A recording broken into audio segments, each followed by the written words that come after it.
자, 이런 걸 하기 위해서 우리가 뭘 해야 되느냐? 열린 혁신이라고 얘기하는데, 열린 혁신은 사실은 경영학에서 오픈 이노베이션이라고 하는 용어로 이미 쓰여졌던 거예요. 개방형 혁신이라고 그래서 기업이 가지고 있는 문제 중에 해결할 수 없는 이유들을, 해결할 수 없는 것들을 오픈해가지고, 야, 우리 이거 관심 있는데 못 해결하고 있어. 누가 좋은 기술을 갖고 있거나 아이디어가 있으면 나한테 와서 이거 같이 하자. 이게 개방형 혁신이었고요. 많은 기업들이, 여러분들이 알고 있는 프록터 갬블 뭐 등등등 미국의 선도 기업들은 이미 했던 거예요. 그런데 이거를 우리 또 문재인 정부에서 열린 혁신이라고 하는 이름으로 조금 변형해서, 이때 열린이라고 하는 얘기는 아까 내 오픈 플랫폼이라고 하는 말과 맞물려 가지고, 이때 오픈은 이해관계자라고 하는 겁니다. 이해관계자가 참여하는 혁신을 만들어 보자. 사회 문제를 해결하기 위해서 다양한 이해관계자가 그 사업을 추진하는 게 열린 혁신이고요. 그 열린 혁신이 이런 맥락에서, 이런 용어들, 아까 제가 여러 개념들을 보여줬는데, 오픈 이노베이션, 아까 코크리에이션, 저는 개인적으로는 이 표현을 더 좋아합니다. 코크리에이션이 훨씬 더 멋있어요. 그리고 더 의미 전달이 잘 돼요.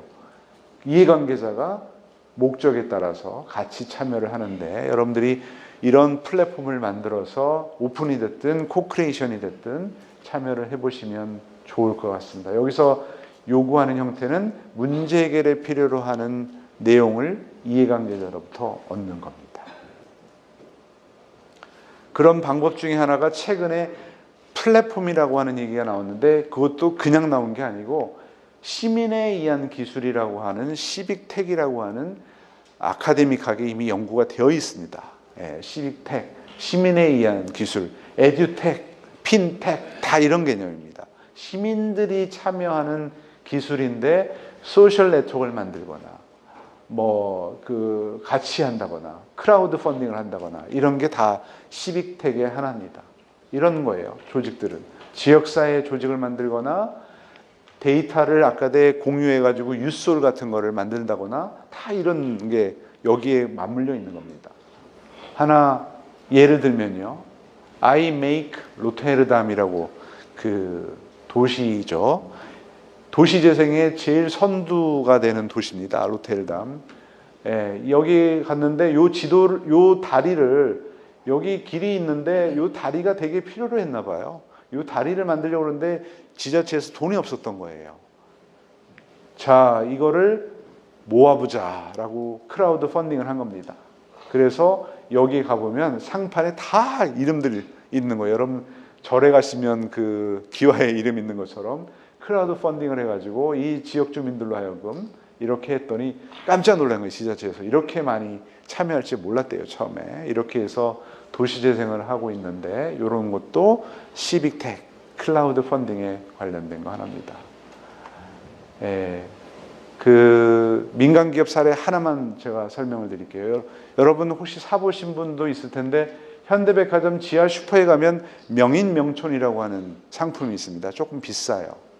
이게 대표적인 공유가치 창출이라고 했는데, 여러분 공유가치 창출은 뭐라고 그랬죠? 시작 단계부터 이해관계자와 같이 하는 거라고 그랬어요. 명인명촌의 제품들이 뭐냐면, 이 지역에 뭐 예를 들어서 장흥은 매실이, 이 김영습 씨라고 하는 분이 장인이고요. 강진은 뭐 국영애라고 하는 분이 장인이래요.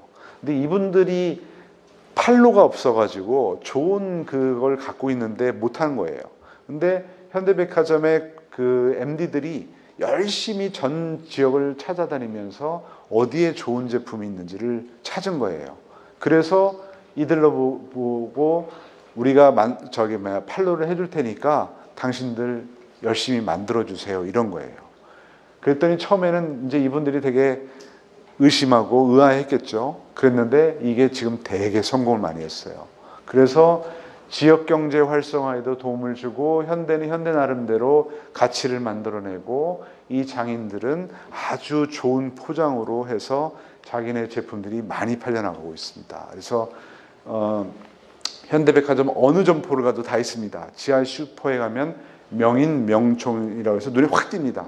그 아주 포장이 잘 된 제품들이 있는데 이런 게 공유가치 창출이에요. 이런 게 민간 기업들이 하고 있는 겁니다. SPC는 뭘 했냐면 우리 그 농산물들이 이게 어려움을 겪으니까 얘네하고 또 그 연결을 해가지고 우리 농축산물 사용을 통해서 그 지역 경제 활성화를 하는데 첫 번째 뭐를 했냐면 얘네가 요렇게 행복한 베이커리라고 하는 걸 통해 가지고 여기에는 여러 이해관계자가 있었습니다. 푸르메재단, 그 다음에 서울특별시가 갖고 있는 매장 공간을 임대해주고 얘는 점포 운영을 하고 얘는 초기 운영비 지원을 해주고요. 이렇게 해서 그 아주 좋은 모델을 만들었는데 1호는 행복한 베이커리고요. 2호는 여기가 없네요. 카페 같은 걸 만들어서 장애인들을 통해 가지고 그 SPC 제품이 들어간 이렇게 커피숍도 운영을 하는데 요것도 좋은 사례입니다.